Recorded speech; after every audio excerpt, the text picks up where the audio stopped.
بسم اللہ الرحمن الرحیم۔ شروع کرتا ہوں اللہ کے پاک نام سے جو بہت بڑا مہربان نہایت رحم والا ہے۔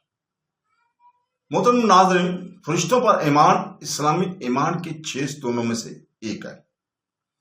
اللہ تعالیٰ نے فرشتوں کو نور سے پیدا کیا ہے اور وہ اس کے معزز بندوں میں سے ایک ہیں۔ وہ اللہ کے حکم کی کبھی نافرمانی نہیں کرتے بلکہ ہر حکم کو پوری اطاعت کے ساتھ بجا لاتے ہیں۔ اگرچہ انسانی آنکھیں انہیں عام طور پر نہیں دیکھ سکتے، لیکن ان کا وجود قرآن کریم اور رسول پاک صلی اللہ علیہ وسلم کی مستند سنت کے ذریعے قائم ہے۔ لہذا ہر مسلمان پر لازم ہے کہ وہ ان پر ایمان کا حصہ سمجھ کر ایمان لائے۔ اللہ تعالیٰ نے قرآن پاک میں فرماتے ہیں، سورہ تحریم میں، جس کا ترجمہ ہے، وہ اللہ کے حکم کی نافرمانی نہیں کرتے بلکہ وہی کرتے ہیں جو انہیں حکم دیا جاتا ہے۔ اللہ تعالیٰ کے بنائے ہوئے ان گنت فرشتوں میں سے 4 خاص طور پر اسلامی تعلیمات میں مشہور ہیں۔ حضرت جبرائیل علیہ السلام، میکائیل علیہ السلام، حضرت اسرافیل علیہ السلام اور موت کا فرشتہ۔ ان میں سے ہر ایک کو اللہ تعالیٰ نے ایک مخصوص ذمہ داری سونپی ہوئی ہے۔ جبرائیل علیہ السلام انبیاء پر وحی لے کر آئے۔ میکائیل علیہ السلام کے حکم سے بارش جیسے رزق سے وابستہ ہے۔ موت کے فرشتے کو روح قبض کرنے کی ذمہ داری سونپی گئی ہے اور اسرافیل کو قیامت کے دن سور پھونکنے کی ذمہ داری سونپی گئی ہے۔ آج کی اس ویڈیو میں ہم قرآن پاک اور صحیح حدیث کے مطابق فرشتہ حضرت اسرافیل علیہ السلام اور قیامت کے واقعات میں ان کے کردار پر توجہ مرکوز کر کے بیان کریں گے۔ اگرچہ قرآن پاک نے بار بار سور پھونکنے کا ذکر فرمایا ہے، لیکن اس میں اسرافیل کا نام واضح طور پر نہیں بتایا گیا ہے۔ تاہم مستند روایات اسرافیل کو اس عظیم حکم کو انجام دینے کے لیے مقرر کردہ فرشتے کے طور پر پہچانتی ہے۔ جب سے اللہ تعالیٰ نے اسے یہ ذمہ داری سونپی ہے، وہ صرف اپنے رب کے حکم کا انتظار کرنے کے لیے تیار ہے۔ رسول اللہ صلی اللہ علیہ وسلم نے ایک مرتبہ فرمایا تھا، میں کیسے سکون محسوس کر سکتا ہوں جبکہ سور کے سپرد کرنے والے نے اسے اپنے منہ پر رکھا ہوا ہے، اپنی پیشانی نیچے کر رکھی ہے اور اسے پھونکنے کے حکم کا انتظار کر رہا ہے۔ صحابہ پریشان ہوئے اور پوچھا کہ کیا کہیں؟ نبی کریم صلی اللہ علیہ وسلم نے جواب دیا، کہو حسبنا اللہ اور نعم الوکیل، اللہ ہمارے لیے کافی ہے اور وہ بہترین کارساز ہے۔ یہ حدیث المومن کو یاد دلاتی ہے کہ قیامت کوئی دور کی بات نہیں ہے بلکہ ایک حقیقت ہے جس کا صحیح وقت صرف اللہ تعالیٰ کو ہی معلوم ہے۔ اللہ تعالیٰ نے قرآن پاک میں سور کے پہلے پھونکنے کو بیان کیا ہے، اور سور پھونکا جائے گا اور جو کوئی آسمانوں اور زمین میں ہے مر جائے گا، تباہ ہو جائے گا، سوائے اس کی جسے اللہ چاہے۔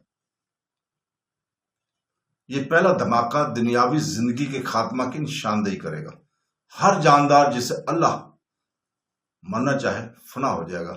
طاقتور پہاڑ ریزہ ریزہ ہو جائیں گے، سمندر بہہ جائیں گے، ستارے اپنی روشنی کھو دیں گے اور کائنات کی موجودہ ترتیب ختم ہو جائے گی۔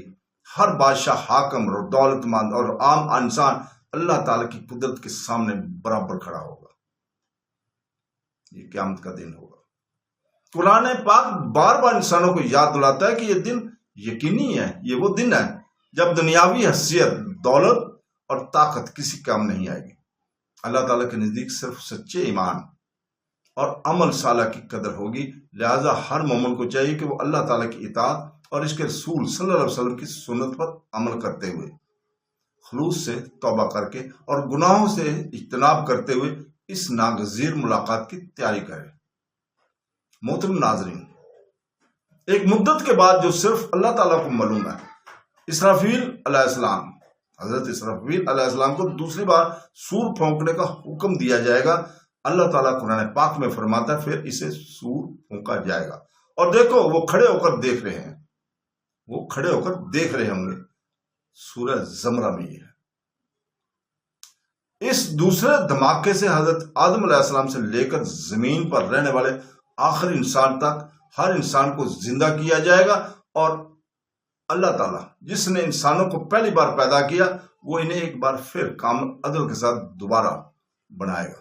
اللہ کے لیے قیامت خود مخلوق سے زیادہ مشکل نہیں۔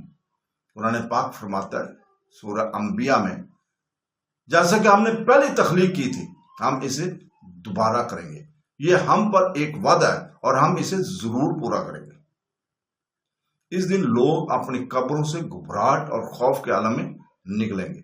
وہ جان لیں گے کہ اللہ کا وعدہ سچا تھا اور جس دن وہ جھٹلاتے تھے وہ آخر کار آ پہنچا۔ ہر فرد کا ایک وسیع میدان میں جمع کیا جائے گا جسے حشر کا میدان کہا جاتا ہے، جہاں پوری انسانیت اللہ تعالیٰ کے فیصلے کی منتظر ہوگی۔ رسول پاک صلی اللہ علیہ وسلم نے ہمیں بتایا کہ سورج کو لوگوں کے بہت قریب لایا جائے گا۔ ہر کوئی اپنے اپنے اعمال کے وزن کے مطابق پسینہ بہائے گا، بعض کو صرف ٹخنوں تک پسینہ آئے گا، جبکہ بعض اپنے گناہوں کی وجہ سے گھٹنوں، کمر، سینے، حتیٰ کہ منہ تک چھپے ہوئے ہوں گے۔ یہ صحیح مسلم کی صحیح حدیث میں درج ہے۔ قیامت کے دن بہت طویل اور کٹھن ہوگا۔ اللہ تعالیٰ اسے اپنے ایسے دن کے طور پر بیان کرتا ہے جسے کہ دولت 50,000 سال ان لوگوں کے لیے ہے جو احتساب کا سامنا کر رہے ہیں۔ اس وقت کے دوران لوگ خوف، پیاس اور پریشانی کا تجربہ کریں گے۔ اس کے برعکس جو وہ دنیاوی زندگی میں جانتے تھے، ہر شخص کو صرف اپنی قسمت کی فکر ہوگی۔ ان کی مصیبت میں انسانیت کسی کو اللہ تعالیٰ کے حضور شفاعت کے لیے تلاش کرے گی تاکہ فیصلہ شروع ہو۔ وہ پہلے حضرت آدم علیہ السلام کے پاس جائیں گے، پھر حضرت نوح علیہ السلام کے پاس جائیں گے، اس کے بعد حضرت ابراہیم علیہ السلام، حضرت موسیٰ علیہ السلام اور حضرت عیسیٰ علیہ السلام کے پاس جائیں گے۔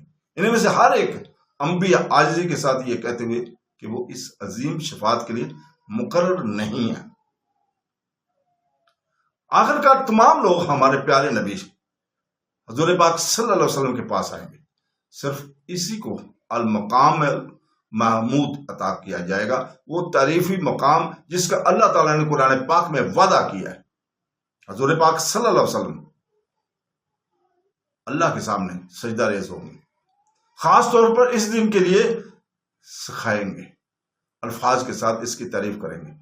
اللہ تبارک تعالیٰ اسے حکم دے گا، اپنا سر اٹھاؤ، مانگو تمہیں دیا جائے گا، شفاعت کرو اور تمہاری شفاعت قبول کی جائے گی۔ اس کے بعد بڑا حساب کتاب شروع ہوگا۔ ہر عمل چاہے چھوٹا ہو یا بڑا پیش کیا جائے گا، نامہ اعمال تقسیم کیے جائیں گے، عدل اور انصاف کے ترازو قائم ہوں گے۔ ہر شخص کا انصاف کامل کے ساتھ کیا جائے گا، کسی کے ساتھ ذرا برابر بھی ظلم نہیں ہوگا۔ اللہ تعالیٰ فرماتا ہے سورہ زلزلہ میں آیت نمبر 7 اور 8 میں، پس جس نے ذرا برابر نیکی کی وہ اسے دیکھ لے گا، اور جس نے ذرا برابر برائی کی وہ اسے دیکھ لے گا۔